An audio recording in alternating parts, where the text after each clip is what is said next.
Thank you for tuning in to Mona Lisa Late Night. Grab your glass and let's get started. But before we get there, please go to my website, www.monalisamonroe.com. We've got merchandise, we've got t-shirts, we've got cups, we've got totes, we've got everything you need. We've even got my book, Life After the Diagnosis. So, let's go ahead, grab your glass, bottoms up. Let's start talking. Good evening, everybody. Good evening, good evening. And thank you to Late Night with Mona Lisa. Thank you for watching. Thank you for clicking. Thank you for sharing. Thank you, thank you. Now, let's first of all talk about this morning. I do apologize. I don't know what was going on with the sound, but that's okay. We working it out, and I think it's fixed tonight. Now, let's buckle down and start with going to the website www.monalisamonroe.com. Please go to the website and purchase the merchandise as well as the book, Life After the Diagnosis. All right. So tonight we've got some authors in the house. Yes, we do. And we are going to do the introduction and we're going to get to know everybody. And then we're going to dive right into the questions that you guys have for these folks. So let's start off with Miss Sherry. Hello, Miss Sherry. How are you doing? I am great. I'm great. I'm great. How are you tonight, Miss Mona Lisa? I am so good. I am so good and so excited that you are able to make it tonight. Thank you. Thank you for showing up. And we also have Miss Valencia. Hello, Miss Valencia. How are you? Hi, good to be here. Thanks for tuning in and thanks for being a guest on the show. I think Janae, I don't know where she went, but soon as she gets back, we're going to bring her on as well. We had like three of you guys. So, for the audience, please, ma'ams, can you tell us who you are and the name of your book? Let's start with Valencia, please. Okay, the name of my book is Never Silent. It's a book of poetry. So for the last 20 or so years, I've worked in social justice. And so I've worked for various nonprofit organizations. And as a Black woman in America, it's kind of an impossible topic to avoid. Oh So, my gosh. Yes, yes, and yes again. right. So, Never Silent, it's a self-published project. It's on Amazon. And it's really about the experience of life at various intersections, whether being a woman of color, someone with a disability, someone raising children, um, how all of these identities play out in the world. Oh wow, that's deep. Good lordy. I can't wait to dive into that one. All right, and next we have Miss Janae. Can you let us know who you are and the name of your book, please, ma'am? Good evening, everyone. I am Janae DeVoe-Biggins, the author of The Craft of the Follow-Up. I am so excited to share with you guys tonight about how I lost 40K in a day by Ooh, not man. following up. So Now you I was, know we're going to get into that. oh, yes, ma'am. Yes, ma'am. That's the short, Wow. that's the Cliff Note version. Yes, ma'am. I'm Oh excited my to share it goodness. tonight. All right. And then we have Miss Sherry. Please introduce yourself and let us know the name of your book, please. Yes, ma'am. Good evening. I am Sherry Donahue Brown, and I am happy to be here. The name of my book is The Voiceless Child: 7 Keys to Discovering Your Purpose and Unlocking Your Destiny. Also often we have traumas and tragedies in our childhood, and those tragedies actually get us stuck. And Mm, so, yes. yes, ma'am. So we are so stuck in our past that we just cannot live in the present, and it prevents us from Right. being who God has called us to be in our future. So, the voiceless child does two things. It actually helps us to regain our voice, and secondly, it gets us unstuck. Wow, this is some good stuff here, man. All right. Well, we got some questions for the audience, so you know we're going to dive right in, ladies. First question that we have from the audience is, why did you write the book? Why did you write it? Okay, so Miss Janae, we 40K. Why did you write the book? The first thing I'd have to say, guys, I pride myself that I have relationships that I've made over across states and countries. And I always say, I don't sell, I build. I build relationships, and I allow those things and relationships to, they become currency. They either become currency, and then one part of that, it becomes a friendship, an association. You're able to really go through that process through life and through business and find out what those relationships are. I wrote Wow. this book because to show people, no matter what phase of business, ministry that you're in, you cannot stay off guard and not follow your processes, not follow up with those processes, sticking to contractual agreements, and understanding that despite how you might feel about me or the relationship we have, business is business. And we have to come clean and true and dot every I, cross every T when it comes to that, especially when you're in charge of someone else's resources that they trust you. Wow. And so That's I wrote the book to show people, hey, if you never followed up, if you don't know how to follow up, if you do not know where to begin, this is where you begin. And so it goes mm, step by step, different things and phases through business to help you stay on track and to get you back to thinking different areas in business and in ministry, how you can follow up. So that is why I wrote the book. So if I know if I lost 40K, I wonder how many other people out here in the world, across the country, how much money are they losing daily by not following up with their customers, without I following up know. with their friends, without following up with those who are dear to them, and those who might have just, lost base. I call Right. it top line revenue. You're losing top line revenue every day you don't pick up that phone. Every day you don't make a connection with someone. And so Wow. that's Mhm. that's why I wrote the book. Wow. Wow. So Miss Sherry, why did you write the book? Well, so for a couple of reasons. First of all, I didn't want to write the book. So I didn't want to, because I'm a private person and I don't like talking about my personal business. And I just don't feel like my personal business is nobody else's business. So I didn't want to write the book. So I feel like in writing the book, it was an unction from the Holy Spirit who told me to write the book. And I Mm-hmm. wrote the book. So when I was finally obedient, I wrote the book really to be a blessing as unto others.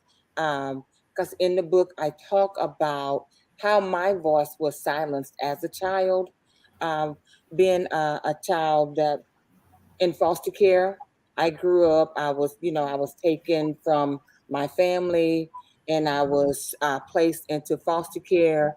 Um, all during my childhood, I was a ward of the state.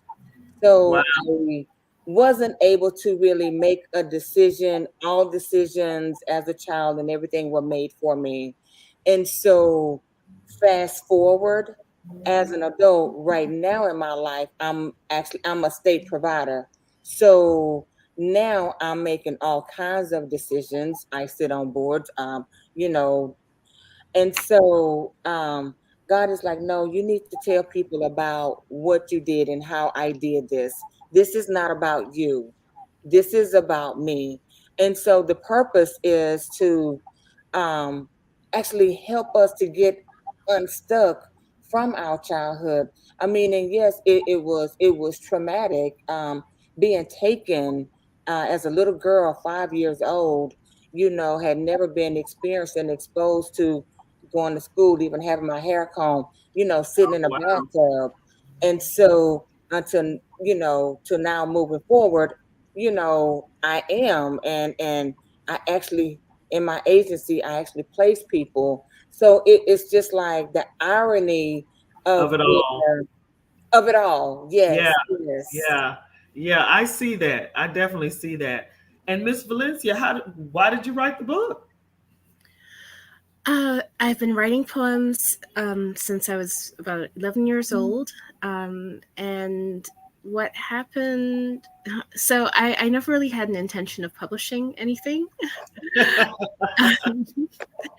I made a new friend who she's an artist, and she read one of my poems one day, and she says, "You're a poet." And I Ah, was kind of like, "No, I write the occasional poem." And she said, "People really need to read your work." mm-hmm. And so I write on a variety of topics all of the time, but she felt at that point that um, so this came out September 1st of 2020, right? And so Mm-hmm. and sort of given where we were as a country and what was happening Oh on yes. the national stage with um, people of color being murdered by the Oh police and all of that, it felt urgent to have these particular poems come out. Um, wow. Wow. so that was the reason for that selection. I've actually written more than 1,800 poems. So that's a very small sample of them. So I'm going to Wow. have another collection coming out soon. Wow. You know, I used to That's amazing. dabble with it. I used to dabble with poetry, but you talk about 1800, baby, let me sit down somewhere. The very Okay. first Like that's not dabbling. shoot, that's like intentional for real.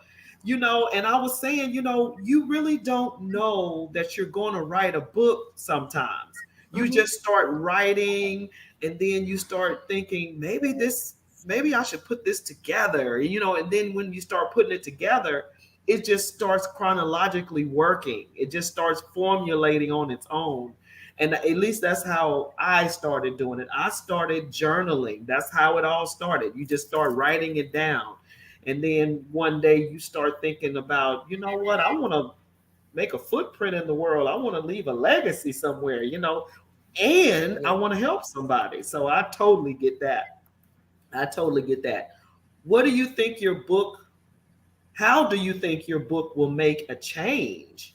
Sherry, you just stated it. You think your book would make a change for people who maybe have went through the same thing, right? Yes, ma'am. My book, actually, I have received several testimonies from people who have actually read my book, and they've actually reached back out to me saying, "Oh my gosh, I didn't realize how stuck I was. I didn't realize where I was. I didn't realize that I stopped talking about Mhm. anything, you know." So I really the change that I really want to make is for the direction that you're actually headed. Most of us Yeah, are stuck and we're not headed in any direction. I really right. want you to make a legal U-turn and actually And change the actually start doing direction of your destiny. yes. Yes, and Yes. that's, I think that's what it's about now. You know, Yeah. really being impactful in the world because I think that's everybody, what it's all about. Everyone's driven by cause now, or how does it make you feel? Do you feel like you're being impactful? And like Valencia was saying, these poems, oh my goodness. So, Valencia, can you say that your book will make a change in someone's life, or journey? I think so because a lot of it is about stuff that some of us don't like to sit with, right? Ooh. And I've had people reach out to me, people who are not people of color, who were born here, who don't have that immigrant experience, who Mm. don't really understand why people have to keep talking about race and are very uncomfortable with that. And so they read what I have to say about it, and it makes them think about it, and it makes them sit with it, and it makes them think about personal responsibility. And so I've had people reach out to me about that, saying, I'm now starting to understand why this is a thing, why this is part of the public discourse, and what can I do about it, and what can I do with uh this guilt I'm suddenly having about all of the privilege that I have. Oh, shut So up. the answer to that is, you have to get active, and you have to talk about it, and you have to address it wherever you see it. And, since a lot of the time conversations that affect us are being held without us, then you have to make sure that that doesn't continue. You have to make sure that we're represented and that we're heard. Um, and I think that's significant. And that was the main question in 2020 and also in 2021. They were saying, well, how can I help? How Mhm. can I, you know, what should I do?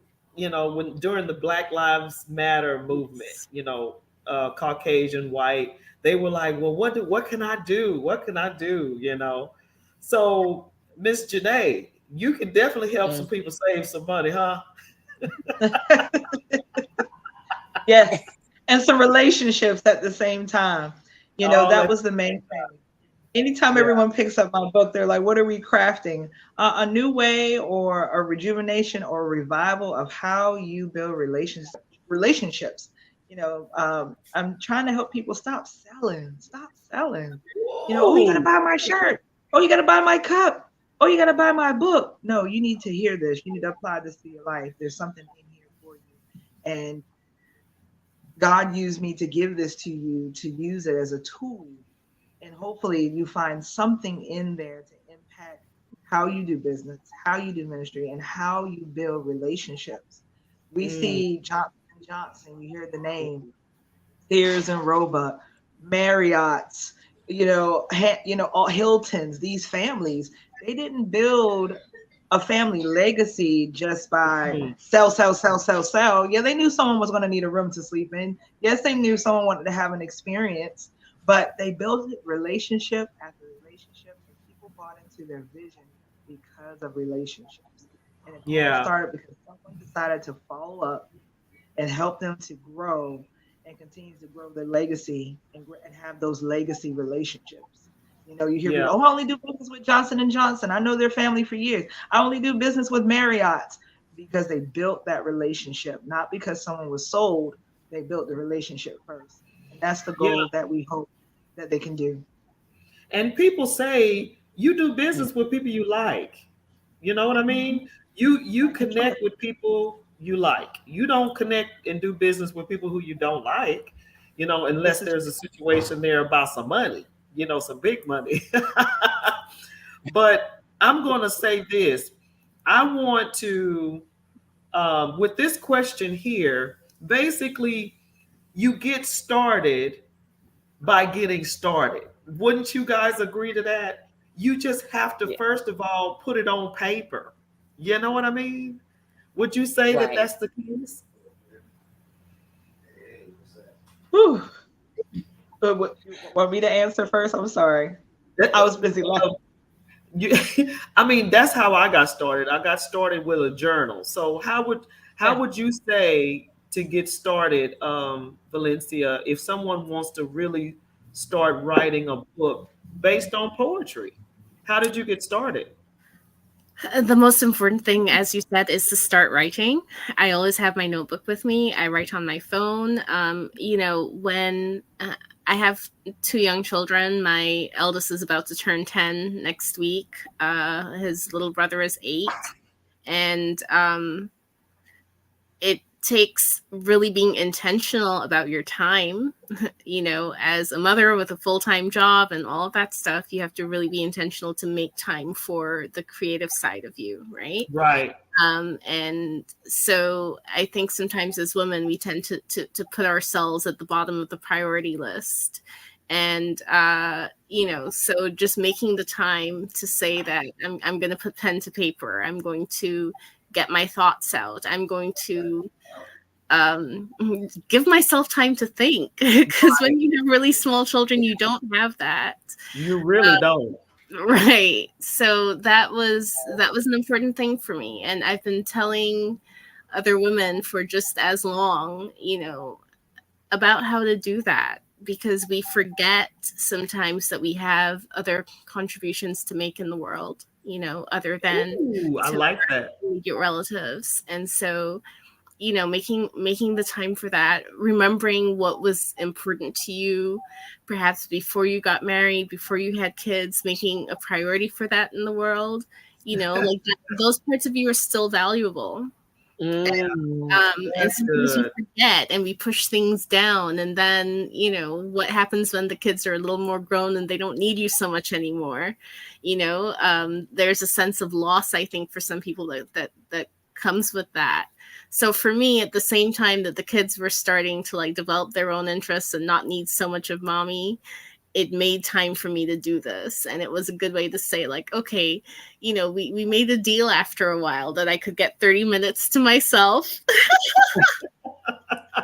I get it. I'm telling you. every night. And it was the biggest thing. And it doesn't mean that that's going to be the most productive 30 minutes of your day or anything, right? But it was more about the statement that I need time.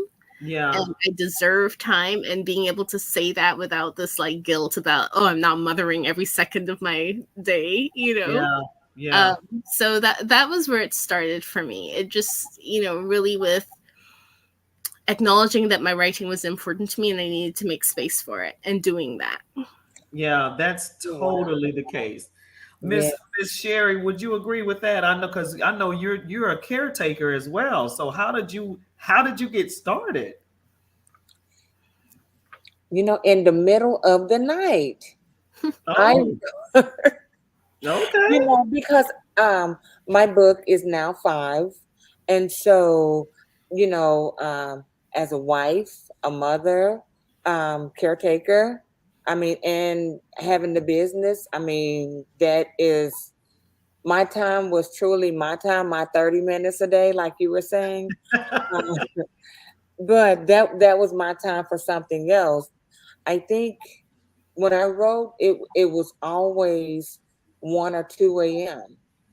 Wow. And so it was like once I would start, I just couldn't stop. Oh, And wow. then it was like probably about 3:30 or 4. That would be it. And then I would go back to bed.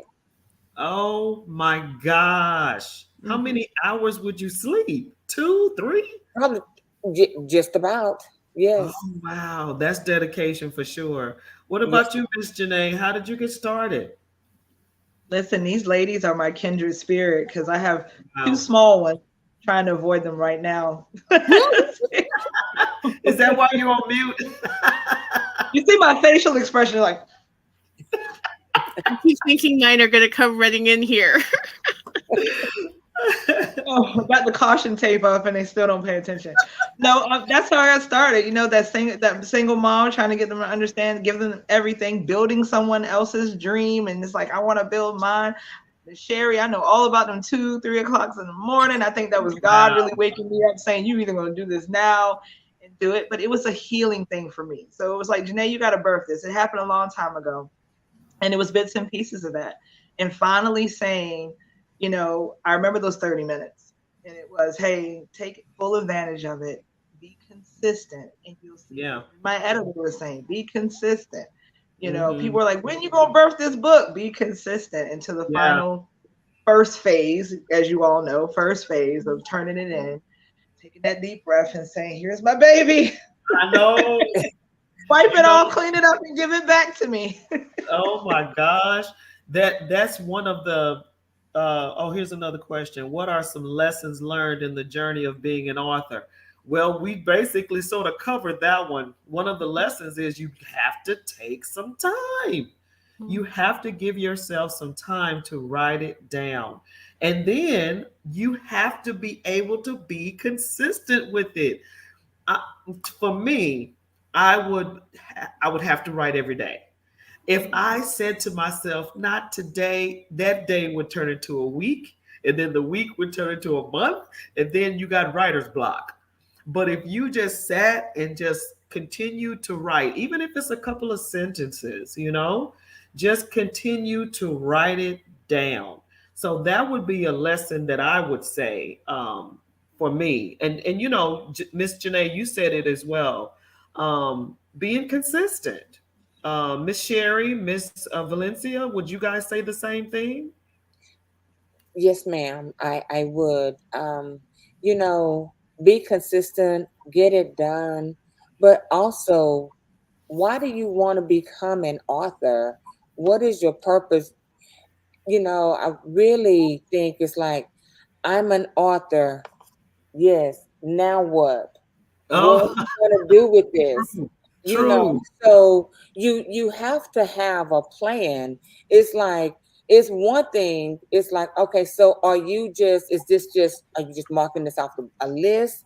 Are you just checking a box? What are Yeah. you doing? What is your purpose for becoming an author? And it's like, because my friend is an author. No, Mm, have a plan and stick to the plan, and make sure that that is your plan. That's not your friend's plan. yes, definitely. We got a few comments. We had someone say they love poetry. Yay! Yay! And you know what, Sherry, you really struck something there, because if your main goal to writing a book is just to say you're an author, that's really not, you know what I mean? That's not beneficial to the That's not world, I think. beneficial. Yeah, I don't that's a good point there. Very good point. I totally agree with that. Next question was, what is next for you as an author? There you go, Miss Sherry. What's next? So before I let you, off the hook, Miss Sherry, what was next for you after you wrote the book? You know, I was actually hit or miss, but right now I'm intentional. I had Okay. to go back and really get with God. And so right now, I'm doing my coaching and it's on destiny diving. And Hmm. so where I work with individuals in one-on-one by Zoom, and we just really go deep destiny diving. We Oh, we that's come up good. with what's actually stopping you from being all that God has called and created you to be. And so that's what's next for me. That's good. Miss Valencia, what's next? Well, my second collection is called Love Disambiguations, and it's about love in all its variety. And I hope to have that out before the end of the year. And what I'm currently working on putting together is a collection on gender-based violence.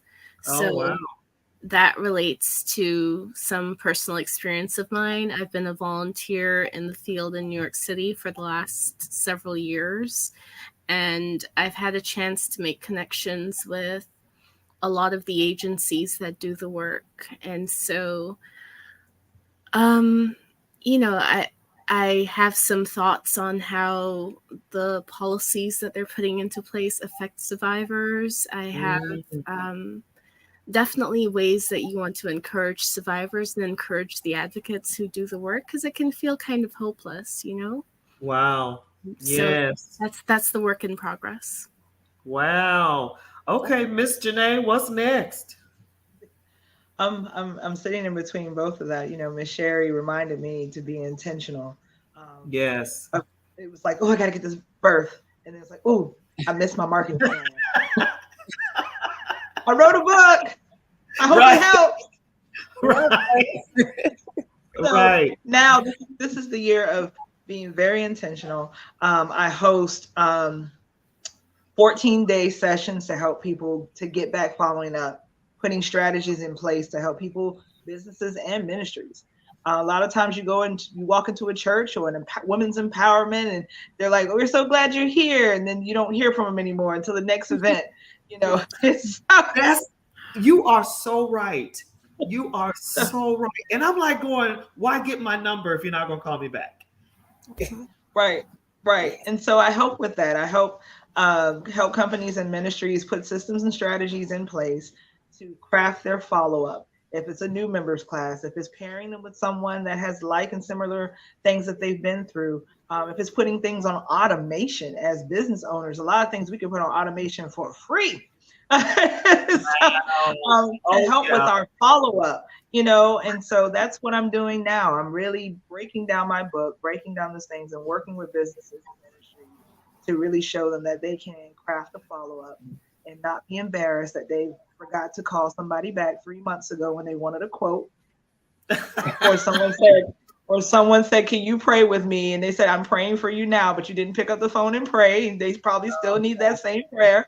And just really, putting things in perspective. So that's what I'm working on. That's what's next. Okay, well, ladies, I'm about to put you on blast one more again, as they say. I want you to pull out your books. Each one of you pull out your book so they can see what it looks like on the cover. And then I want you to read me something that's going to pull those folks in. You know what I mean? Whether that's the back of it, you know how you have the back of the book, this little portion here. Oh, this is my book, by the way. Boop. So I want you to read something for the audience, to try to pull them in to see if you can, I don't know, a little snippet or something, and a poem or some sort. Valencia. So we can get a taste of what you got. Who wants to go first? Don't make me call you out now. Okay, I'll go first. How about that? Perfect. All right, here we go. And this is from Life After the Diagnosis. I wrote this book during the journey of me recovering from leukemia. I am a leukemia survivor. I was diagnosed in 2010 and started journaling, and this is the result. And it took me 6 years, so be consistent. You ain't lying. Okay, here we go. The doctors looked at me and said, "This is not a regular case of hemorrhaging." The doctors performed a DNC to see what was causing such masses of blood loss. They thought I lost a baby. I was losing so much blood. With the lack of information or past experiences, I finally began to realize how bad of a situation I was actually in. I remember thinking how this situation was borderline life or death for me if the blood could not be stopped soon. I began to pray fervently, and I could feel God's heart listening to me. I started by saying, "Lord, if you bring me through this one," you know that phrase, if you help me through this one, Lord, I promise I will not mess up anymore. I promise not to go down that wrong path again. I was making some deals with the Lord. So that is just a piece of what's going on in here. And that moment was when I was actually in the back of the EMS traveling to the hospital. And that's when me and God had our one-on-one. And I said to myself, in that moment, you either believe God or you don't. And so, yeah. Y'all got mighty quiet on me. Did I pull you in? Definitely.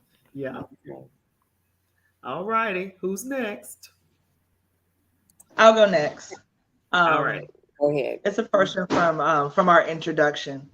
It says, "Whew, it's a hard pill to swallow when companies pour into a vision and people are connected to that vision. They went in to solve a problem and their vision came to life with the help of people. Think about where you are positioned now in your business and career and how important people are in that process. Can you go without people in your business? I'm not talking about a one man show. Who would watch that? How are you approaching your business and the people connected to it during the crazy pandemic? How are you genuinely staying engaged with them? I am confident in what I am sharing within these pages. I hope it will encourage you to alter the way you connect and retain your legacy relationships. I love it. I love it. Love it. All right. Okay. Um, God blessed me to be a parent, and I think that God gave me the ability to press and and to turn my pain into the purpose of being a better parent for my children. I have been able to teach them the skills, abilities, and acceptance that they need to be successful young African American men in today's society. As we press to our purpose through our pain, it doesn't matter if you are a parent, a single parent, a grandparent. Stop inflicting the pain of our past onto our children. Change their pain into the purpose so that they can become better people in the purpose that God has for their lives. Oh, love it. Love it. Love it. All righty, Miss Valencia. This is called Scars. She has scars on her hands and neck and face that speak of bones that cracked under fury, of scalding liquids hurled in rage, her entire being a testimony of someone else's intent to harm. I want to offer witness, or solace, or justice, or other things that are not entirely mine to give. And so I hold back and sit with silent thoughts of those whose scars are less clear or show not at all. Oh, wow. Wow, wow, wow. Woo! That gave me chills. I love that. Ladies, you all are fabulous. Those books are amazing. So, before we go, I want you to let everyone know how to find you, how to get your book, how much it is, whatever. Let everybody know where to go to purchase your book. Let's start with Miss Janae. You can find The Craft of the Follow Up on Amazon under the name Janae, Janadevoe. It's here on the screen. You can also find us on social media, anything from the Googling the craft itself, or you can go to the craft of follow up on Facebook to be able to sign up for our next class session that we have. It's going to start on the 20th. So you can connect with us there on social media as well. We look forward to connecting to you and getting you to follow Oh, up. oh my goodness. Yes, we need to follow up. Yes, I'm going to find Yeah. you too. We in Savannah? That don't make no sense. None. All righty. Miss Sherry, how do we find you? Yes, ma'am. So let me see. So you can get my book on Amazon under the Voiceless Child, Sherry Donahue Brown, or on my website, destinybydesigninstitute.org. And you can follow me Facebook at Destiny by Design Institute or Sherry Donahue Brown. All righty. Miss Valencia. My book, Never Silent, is on Amazon.com and BarnesandNoble.com, and I am on Instagram under Valencia Daniels Writes. You know, I was trying to get in Barnes and Noble. How did you do that? Oh, I'll show you after this. You just you can self-publish through them. That's why I have my ebook up with them. But you can also print publish through them. Really? Yes. Man, I think was it me and you, Sherry? We was trying to find out how to get in Barnes and Noble because I was Yes, like, we what? were. Man, awesome sauce. All right. Well, ladies, thank you for coming on the show tonight, and thank you for sharing your hearts with the audience as well as your merchandise. Now, I don't want to lose connection with you guys, so don't leave. I'm just going to take you backstage. The evening show is usually about 30 minutes. We went a little over, but it's all good. It still tastes good. It's all good. So I don't want to lose the information that we just shared. So when we go backstage, do not hang up the phone. Okay. Okay. Thank you so much for tuning in. Thank you. And thank you for being on the show. So, ladies and gentlemen, you got the information from everybody that came on the show tonight. Please go to my Facebook page, the Mona Lisa Monroe Morning Show. You can also go to Late Night with Mona Lisa, and all of this information is going to be on the Facebook page and the website. So check it out. Tonight. Don't wait till tomorrow. Okay, you can wait till tomorrow. But anyway, don't don't mess around and leave without getting this information from these ladies. Thank you again. You guys have a great night, and we'll see you next week. Bye-bye.